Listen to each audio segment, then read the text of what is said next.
self, we're going to defend him to the very end till we leave this planet. And that's the bottom line.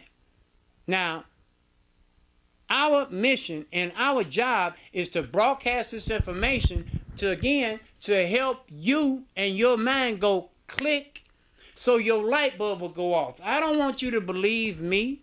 I want you to just listen to what's being said and check these things out for yourself, because these people are playing with your soul. We don't have nothing but our soul.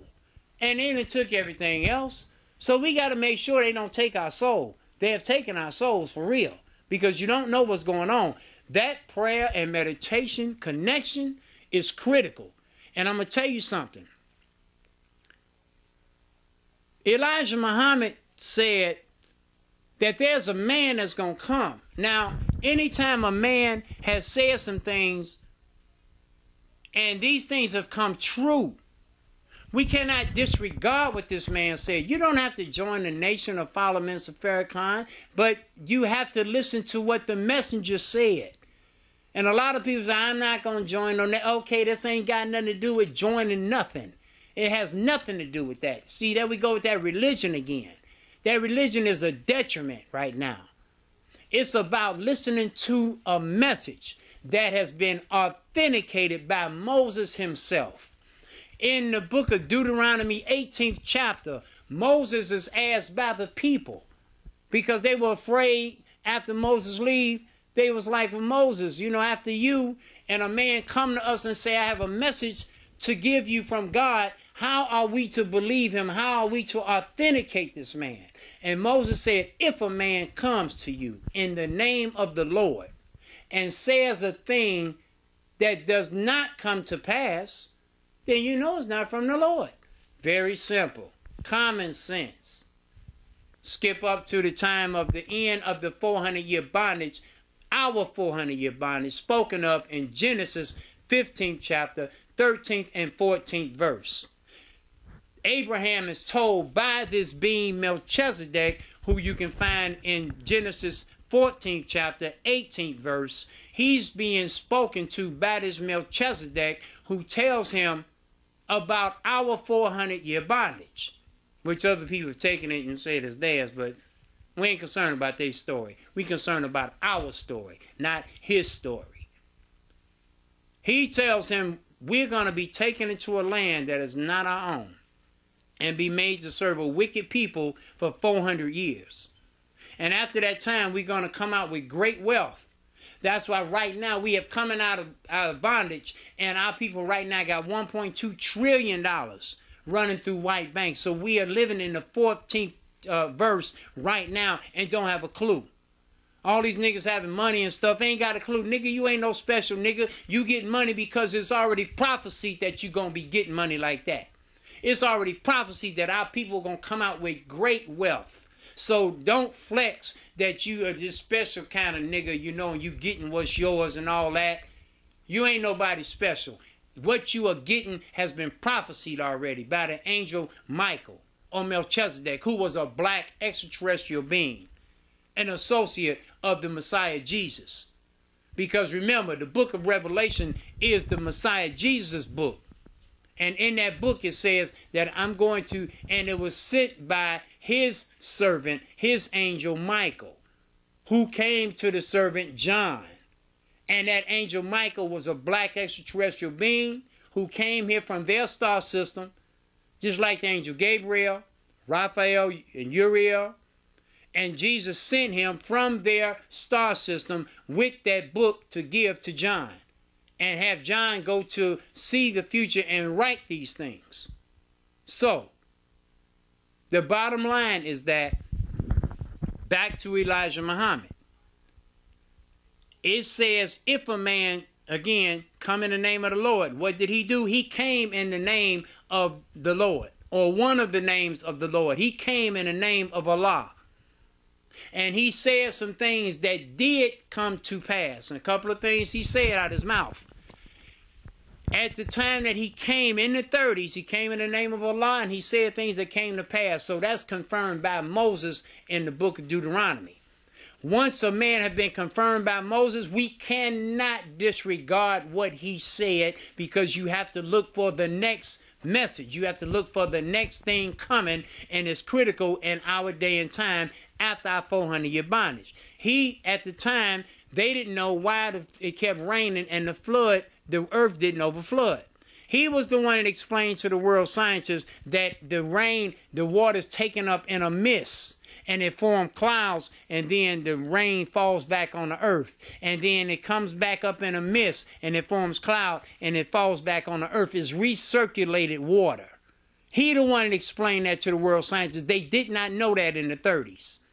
Another thing he talked about was genetic splicing. He explained DNA before they even discovered DNA. That's why he said the white man was created by the brown germ that came out of the black man. They proved that that was true. Genetic splicing did indeed exist. And when they discovered DNA, they didn't come out and say, oh, that Elijah Muhammad was right. They're not going to confirm nothing by a black man, ever. That's why they got this poof theory. They ain't going to ever tell you the ancient story of Sumeria that tells you about a black race that came here, and these are the beings that set up and built the pyramids, put their ships in there, and they would come back and forth, and these the beings that said, let us make man. They would never tell you that that was a black race. That is our ancient history on this planet. So back to our day and time. The Honorable Elijah Muhammad said, look for a man. And he said, you know, the mother plane is here. This mother plane is here. It's out in orbit. I've spoken to NASA's head research scientist in Houston more than once, more than twice. And once this man and me and this man had this conversation, and I told him this. Listen to what I told him when I spoke to him. I said, listen, man, have you seen the day the earth stood still? I said, what I'm about to tell you is true, and you can check this out for yourself. I said the day the earth stood still was about a white guy that came here from another star system. They got him and put him in jail, and then, you know what happened after that. I said, well, the real story is that we have a black man that's here from this mother plane that's out in orbit that y'all call Planet X and Rilo 7. I'm telling him what they call it. I said, and this black man name is Dr. Malachi Z. York. He's the personification of an ancient being named Melchizedek, or the angel Michael, which are black men. They got you thinking about ghosts again. Angel Michael's a ghost. Angel Gabriel's a ghost. They poof and, they appear. Come on. They come in here from somewhere. So I explained that to him. I said, that story of the day the earth stood still is true. But it ain't a white guy that's here from another star system that they got in jail. It's a black man that's here from another star system that they have in jail. I said, so, you all are out there speculating what's out in orbit. I said, I'm telling you, if you want to know what's out there, go to the prison and interview this man. I sent him a book called Man from Planet Ritz. And if you want to read some profound, and I sent him a copy of this map that this brother Melchizedek, or Dr. Malachi Z. York, drew out of the 19th galaxy. The Quran is based on the sacred number 19 for this 19th galaxy, where these beings have been coming back and forth from. That's why the Quran is based on the sacred number 19. The angel Gabriel that came here, he came here from the 19th galaxy. So, I sent him a copy of Man from Planet Ritz. I sent him a copy of the map. In that map, Dr. York has put the 18th galaxy, which is our solar system, and he put all the planets, the mass, size, whether it was life on this planet or not. Well, guess what? They found life on some of these planets, and he been drew that map. And then right next to it, he drew the 19th galaxy, which is a tri-star solar system, 3 suns. Guess what? They discovered that. So, I sent this to this man. I heard that they went to see him. I don't know, but I heard that they went to see him, and they asked him if he would confirm certain things, they would help him get out. I heard that he got up and walked out. I don't know if that's true. That's something I heard, but forget that. Let's deal with truth and facts. But the truth and the facts is that I sent this to this man, and after that, that's what made me say, oh, I'm late for this. He already know that the ship is out there. We don't know. And that's why I said, let me start broadcasting. because they ain't got time to be playing around with this thing. This is serious. And everybody told me, you know, Jesus coming back, Jesus coming back. Well, how's he coming? If he is coming through the clouds again, he's going to be coming in something, coming from somewhere. That's a fact that we cannot get around. You can play around with it and want to sit up here and keep believing what the slave master taught us on the plantation. And Elijah Muhammad said this is a very important statement he made. He said, as long as we are telling the slave master's story and continue to tell the slave master's story, Jesus died for your sins, he came here for all that, they will stay in power over us.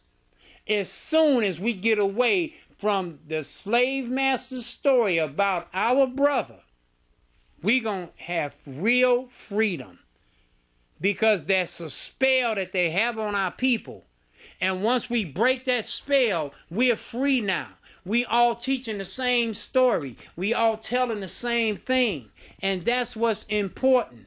We have got to start telling the truth about the Messiah Jesus so we can free our people.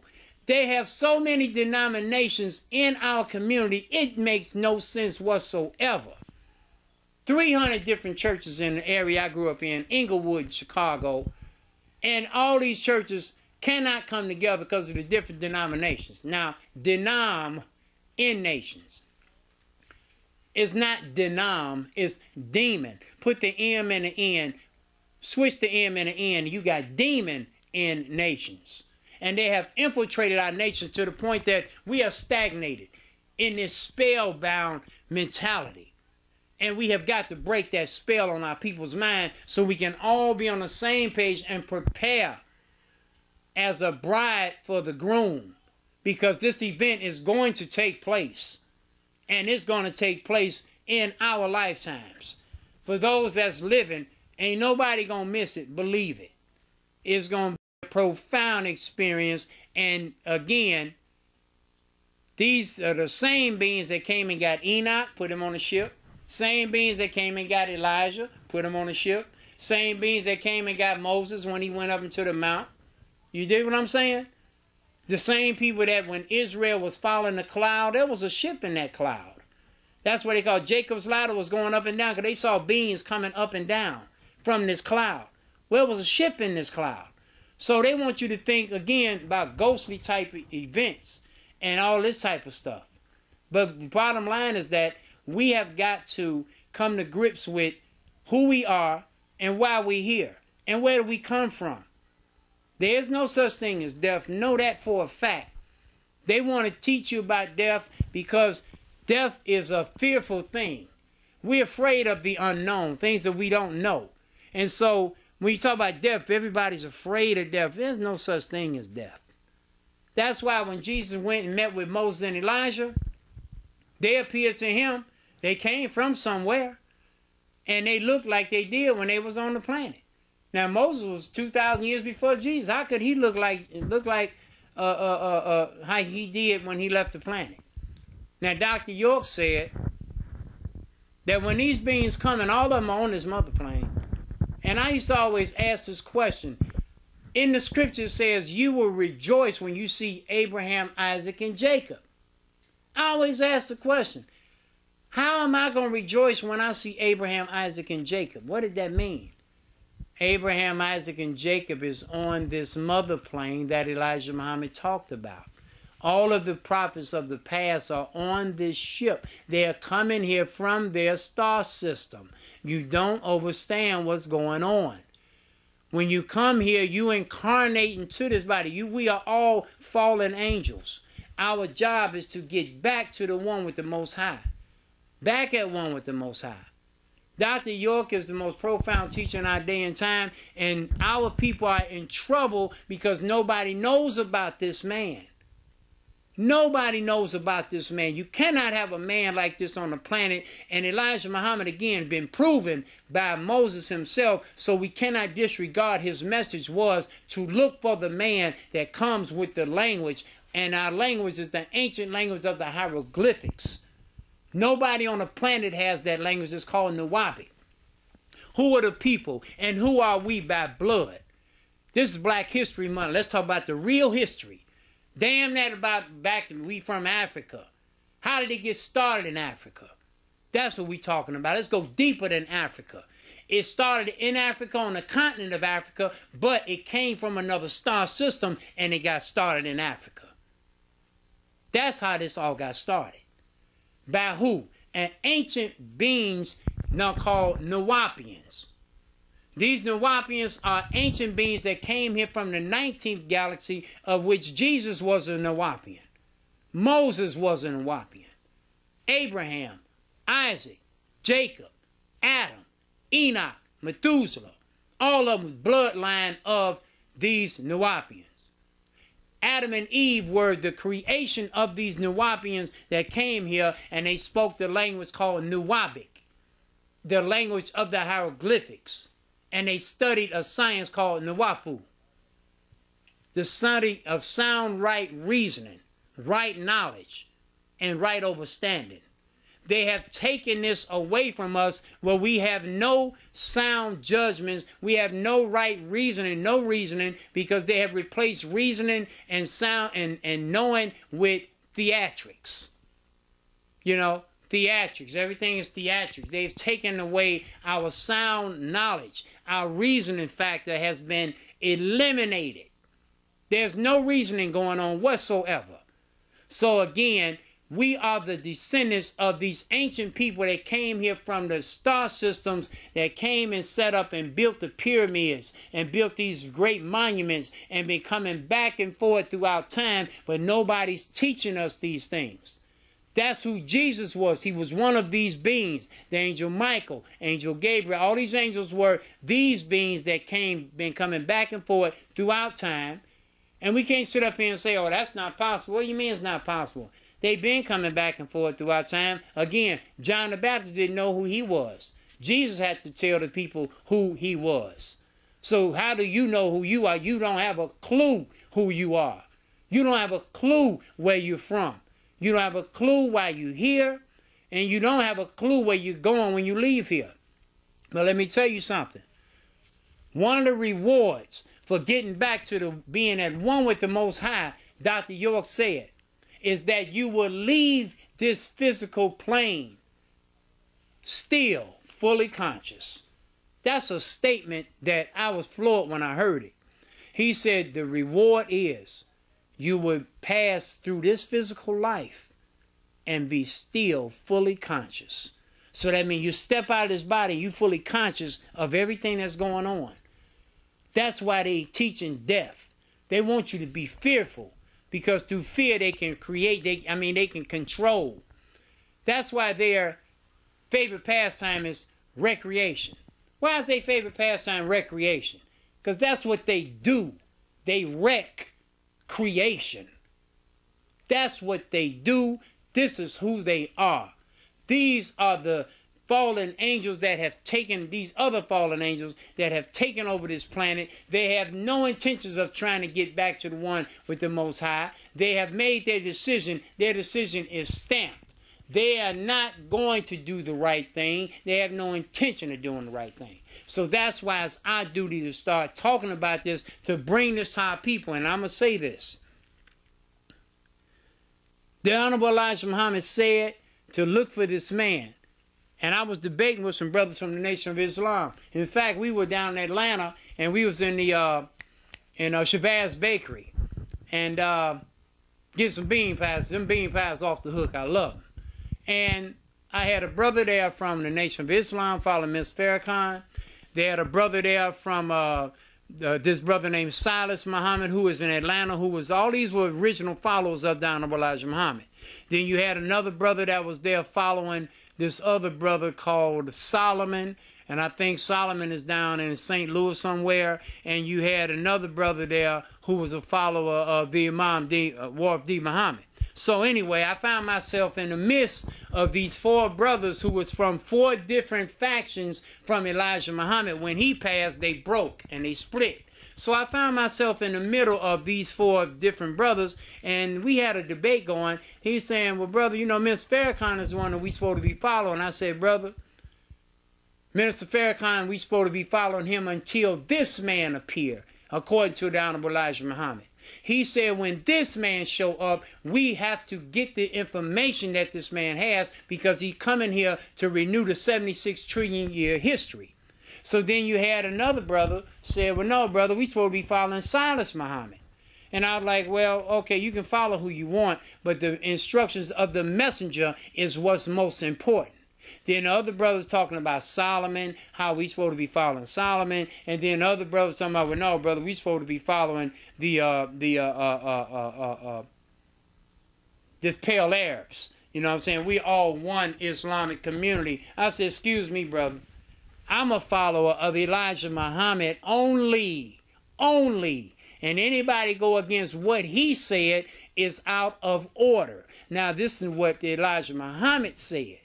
And I'm a brother from the church. So if I'm a brother from the church and I can receive instructions like nobody else, then everybody ought to be able to receive those same instructions. Quit talking about we supposed to follow this man. And no, we supposed to be following what Elijah Muhammad said because he is the messenger and not the people that followed him. He is the messenger. And it's important for us to pay attention to what he said.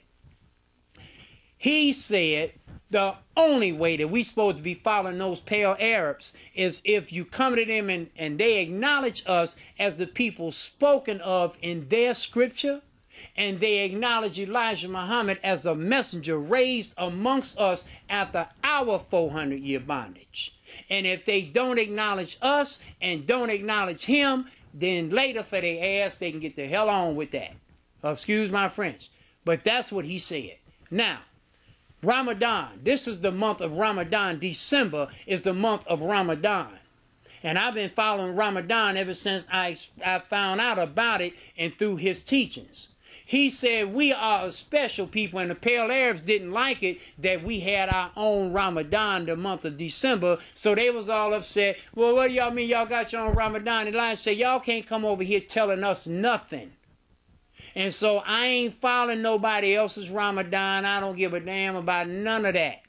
He said our Ramadan is the month of December. That means all of the churches, everybody in our nation, the children of the slaves and the 400-year bondage, we're supposed to be doing the month of December Ramadan together because we special niggas. You absolutely right.